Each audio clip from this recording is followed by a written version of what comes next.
Bismillahirrahmanirrahim. Vice President Saleh, Vice President Danish, Minister Ghandiwal, members of the Cabinet, Ambassadors Lyons and Thalas, other diplomats, distinguished senior officials, representatives of multilateral organizations, ladies and gentlemen, my fellow Afghan citizens. Our deepest sympathies for continuing losses from COVID-19, best wishes for a breakthrough in the development of a vaccine and the re-energizing of global economy. It's a pleasure to welcome you to this important meeting. In the words of Rumi, our Maulana, embrace hope to overcome the sense of gloom, elect the sunshine to overcome the sense of doom.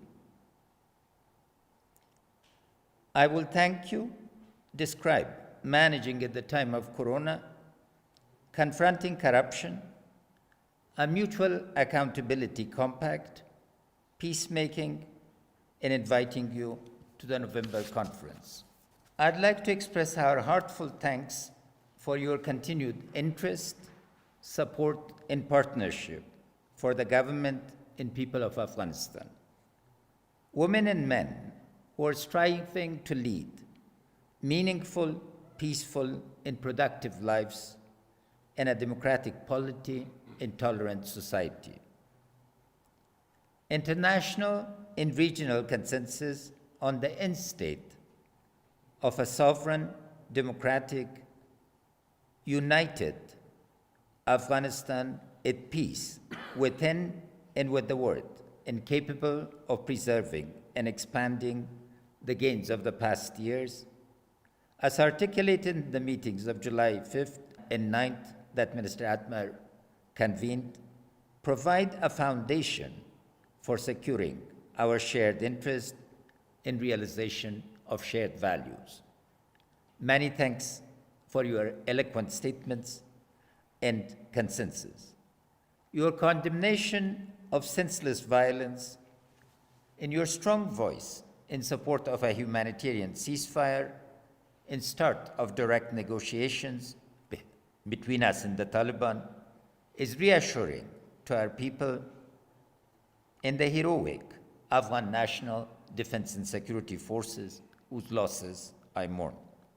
We've displayed immense restraint in the face of Taliban campaign of violence.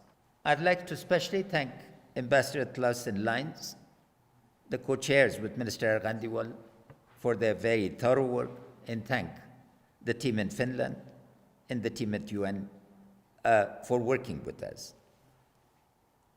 I welcome your strong voice in promotion of accountability and elimination of corruption. I ask you to join the government in an anti-corruption compact where all expenditure in Afghanistan is subject to ANCAC rules and values.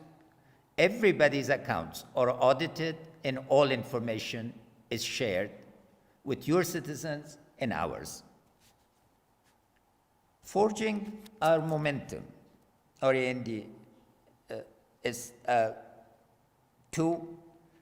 draft document for your comments. It will be enriched by your experience and your suggestions on prioritization would be highly appreciated. It is an attempt to align the process of market building, peace building, and state building with the agenda of regional connectivity and international partnership to enable us to build an inclusive, tolerant, and united nation of equal citizens, where the injunction of our Constitution on fundamental rights of citizens and equal rights of men and women will be realized. This document is not going to remain in English. We're launching a national dialogue across levels and functions of government and across all the provinces of the society around the idea of forging our transformation between now and the end of the decade of transformation in 2024. We've begun our provincial trips, and Vice President Saleh and I have already been to 4 provinces in the past month. Let me turn to managing at the time of Corona. In March, we identified 5 phases of COVID-19: awareness, diffusion, adversity, relief, and recovery. June was the height of adversity. I'm cautiously optimistic that we are entering the phase of relief. Studying Afghanistan as a case of collective immunity could yield valuable lessons. Nonetheless, we need to be vigilant as a second phase cannot be ruled out, and the Eid, the forthcoming Eid of Sacrifice, is an extremely important occasion where we still exercise discipline. The good news is that agriculture is performing well, with a cultivated area of the country showing a 10% increase over 2019, largely accounted for by good rainfall. Wheat production is estimated at 5.134 million metric tons against last year's 4.89 million tons. All crops, ranging from corn and rice to fruits and vegetables, are showing either an increase, quite significantly at times, or the same level of production as last year. There isn't a single crop that is showing a decline, which in terms of rural lives and livelihoods and urban connection to rural Afghanistan is important. Our exports increased by 11% in the first quarter of 2020, declined by 77.7% in the second quarter, and are now moving in an upward trajectory thanks to the cooperation of our neighbors on trade and transit. Timely government procurement has been a positive factor in the market. The air corridor is connecting us to 50 countries now, and we thank India, China, and UAE for allowing us to export to and through their countries. We expect to export 6,090 tons through the air corridor in 2020. Our exports to the dry port of Zaranj alone fortunately exceed 6,000 tons in the first 6 months already, underlying the crucial role of regional connectivity and generation of prosperity. I'd like to thank President Aliyev and President Berdi Mahamadov for the recent virtual summit on trade, transit, and investment to make the Lapis Lazuli corridor into a true growth hub.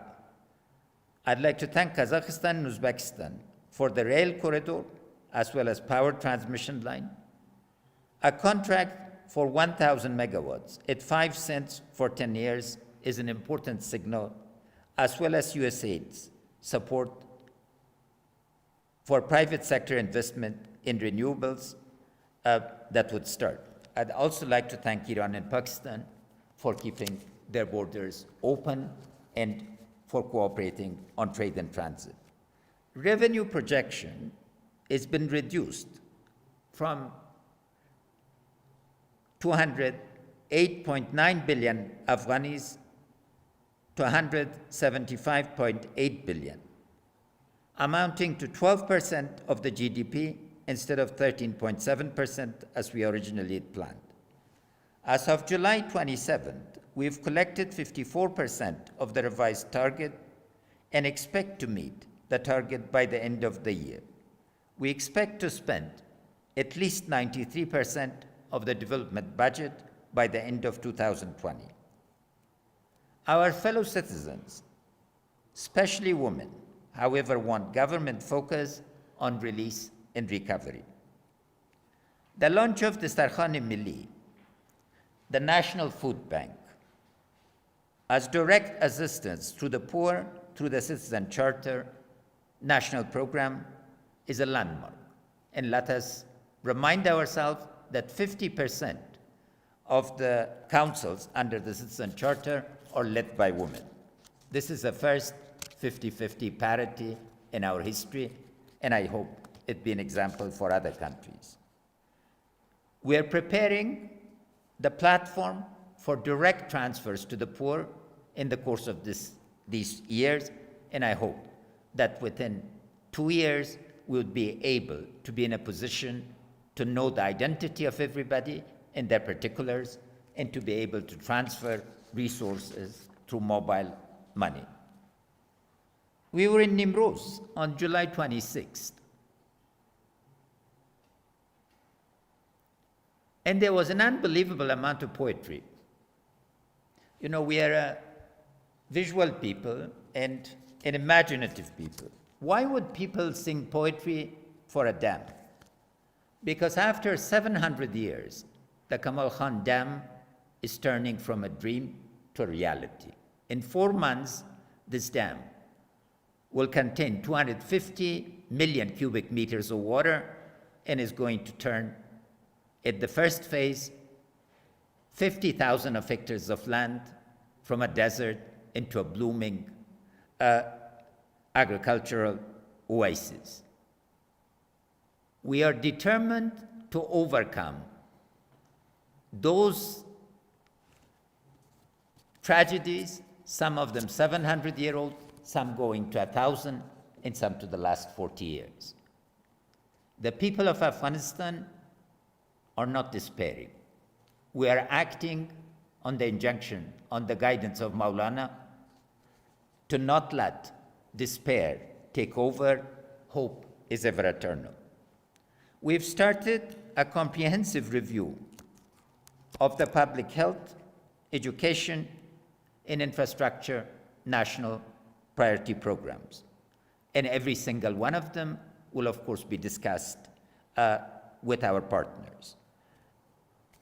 Thanks to biometric data from the teachers and employees of the Ministry of Education, our largest employer, over 220,000 people, we will start hiring 15,000 new teachers from the vacant positions to welcome our children back to schools. And hiring of women, Minister Nadiri, is going to be a top priority among these 15,000.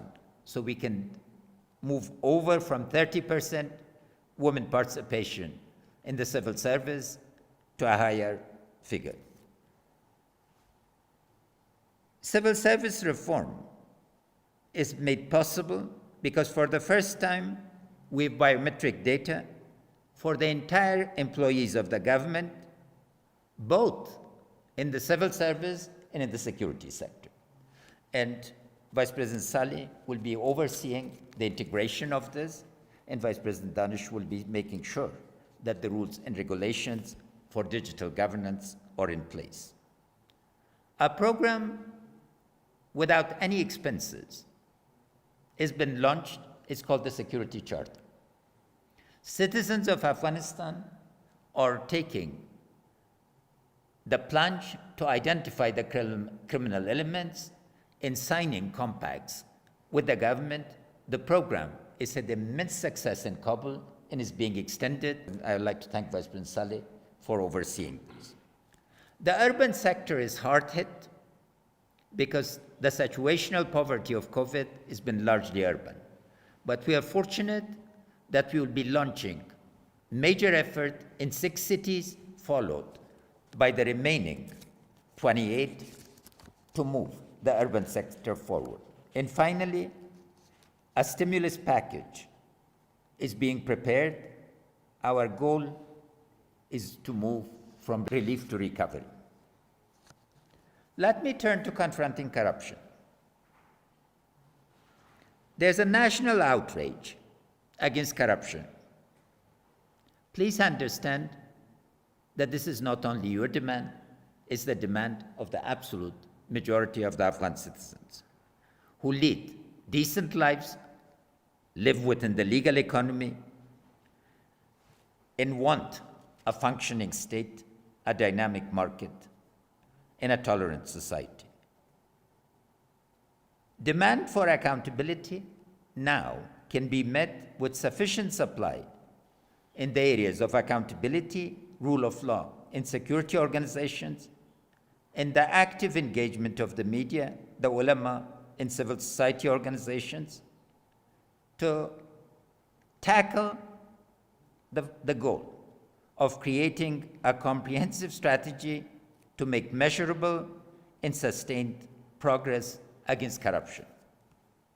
There are iconic cases that enrage the population and have caught your attention, such as that of Kiramuddin Kiram and the wall at our Washington embassy.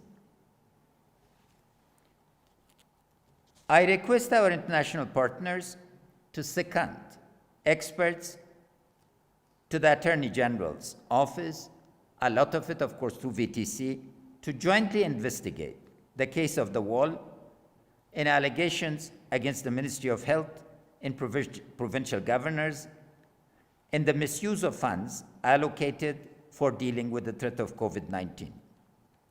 I will suspend and help prosecute any official engaged in corruption or abuse of authority, no matter where or at what location. I call on the people of Panjshir to honor the memory of great Masood and my friend Dr. Abdullah to expel Mr. Karam from the valley or assist the security forces to enforce the rule of law on the land. Panjshir is the land of the defenders of freedom of Afghanistan, a valley that enjoys some of the highest values of this country. People like Karam cannot seek the protection of those people. People need to expel them and make a case of commitment to rule of law. We're determined to complete all the remaining benchmarks of our current anti-corruption strategy and to enforce the decisions of the Attorney General on those found guilty by the end of October. Reform of the national accountability institutions and organizations, including public expenditure reviews of all national priority programs, including the security sector, are underway, and we hope to make significant progress by the end of October.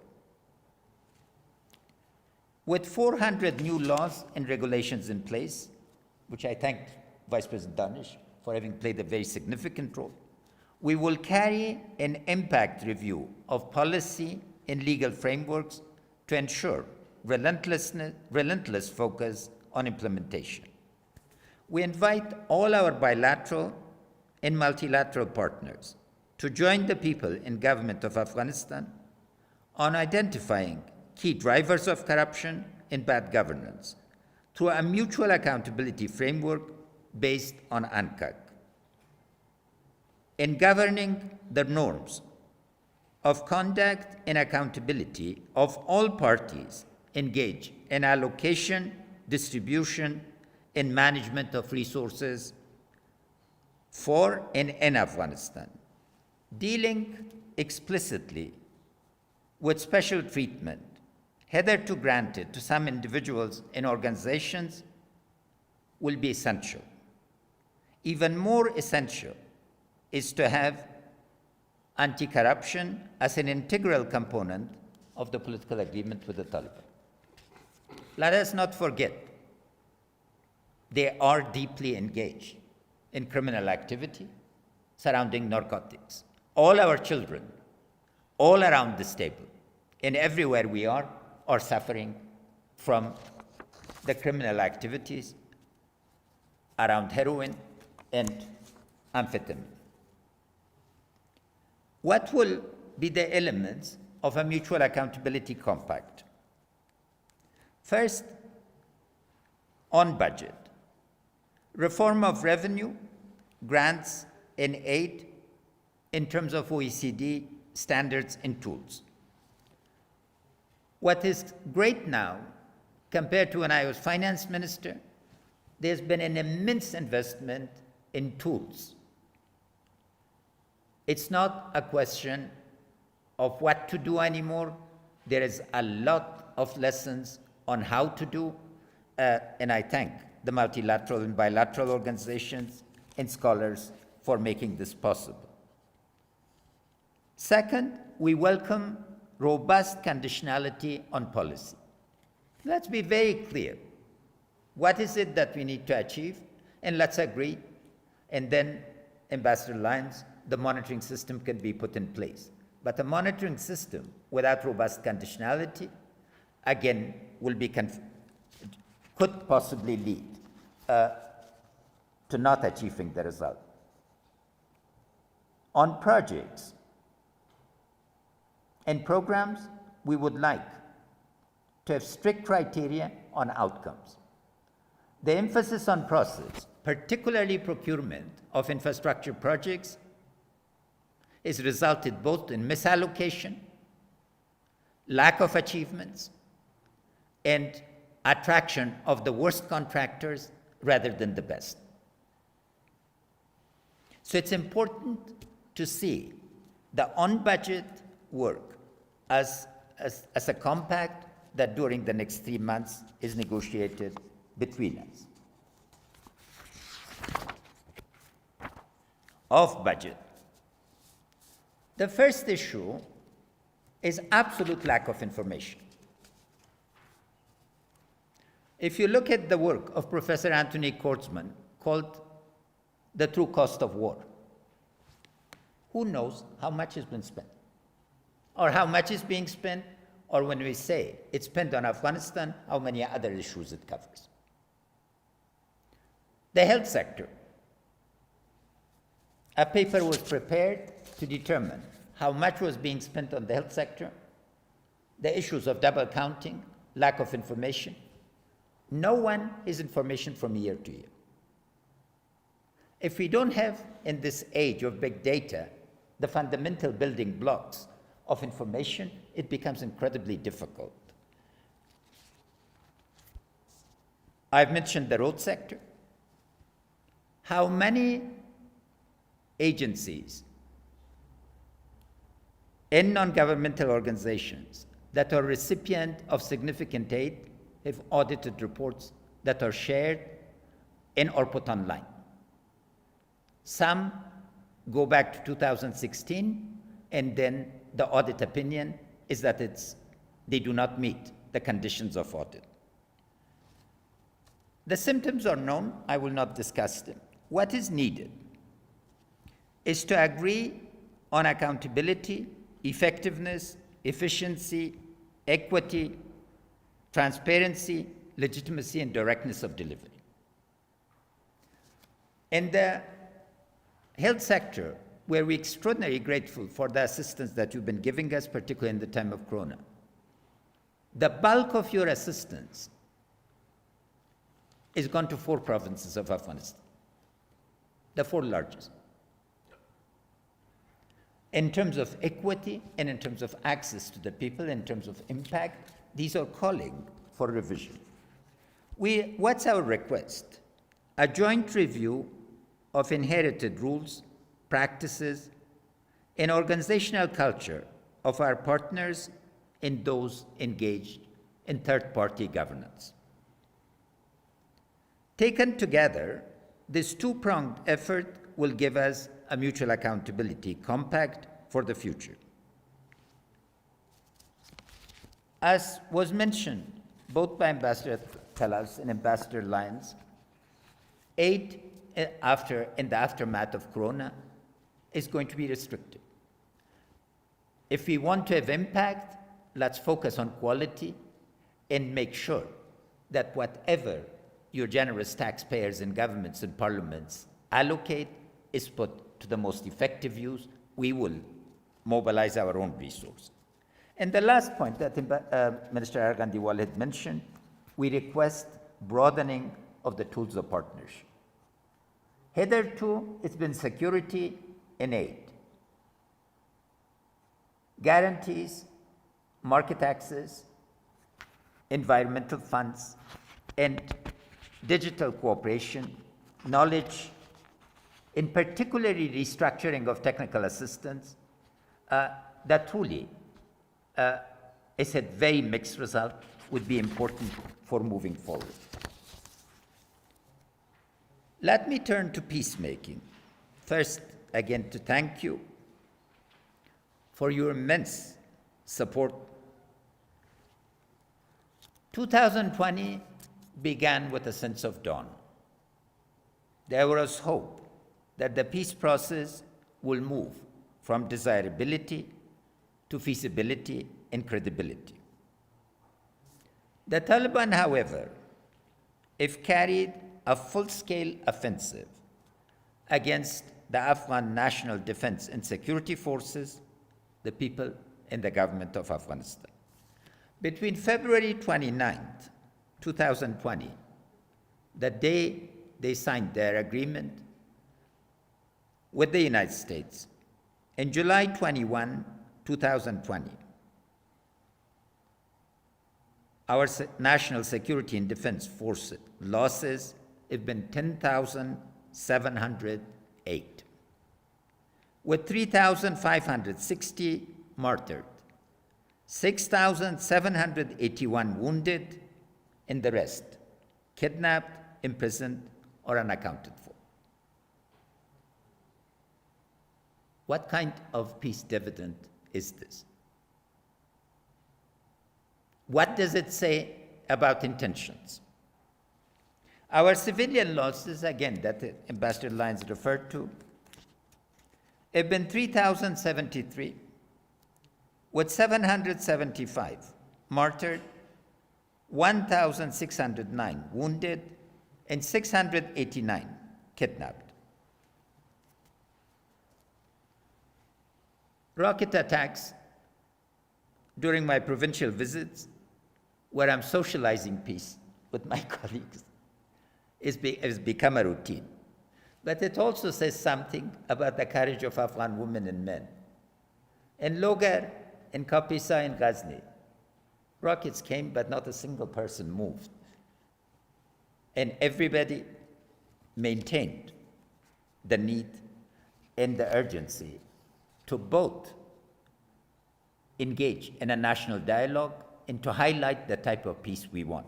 Yesterday, the women of Afghanistan participated in a discussion with the members of the Security Council. You can see that the Afghan women do not need facilitation. They can speak for themselves, loud and clear, and are agents of change and subjects of history, not objects of history. Unfortunately, there is no evidence that the Taliban have severed their ties with Al-Qaeda and other terrorist organizations or socialized peace to their commanders and fighters, as we have been doing across the society. It breaks my heart, but I need to share with you that the window of opportunity is narrowing. Afghan men and women are increasingly seeing the continuation of carnage instead of a peace dividend. If the society turns against peace,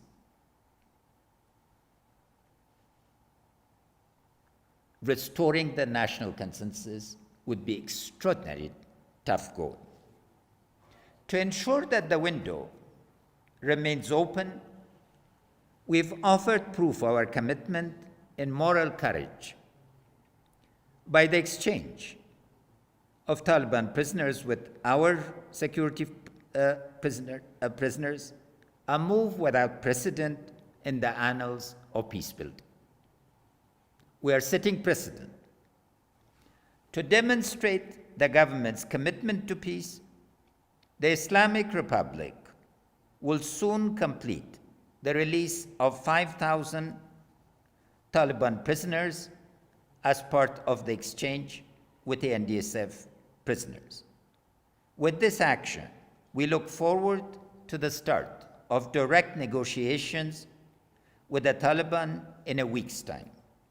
We call on the Taliban to join us at the negotiating table and to concluding promptly a permanent and comprehensive ceasefire. Commitment to a ceasefire during the coming Eid, the Eid of sacrifice, will be an indication of things to come. This decision is not popular with many of my fellow citizens and members of our heroic national security and defense forces that I have had the honor of leading as their commander-in-chief. As president, I felt compelled to make this decision, as peace is vital to our self-realization as a free people in a unified nation, in a sovereign and democratic state. The ball is now in the court of the Taliban, in the international community. I hope that the international community will turn in earnest to engage the Taliban and to communicate with them what are the norms, values, and standards by which we all must live in this world together. In conclusion, permit me to thank you again for this opportunity, for your feedback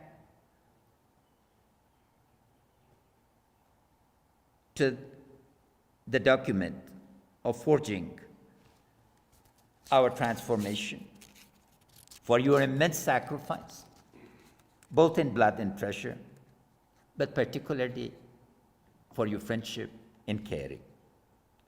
Partnerships matter. Therefore, the work is never complete. It's an ongoing effort. The more we work together, the more we understand and complement each other. We're inviting you to join us in Geneva so we move forward together and succeed together. Thank you.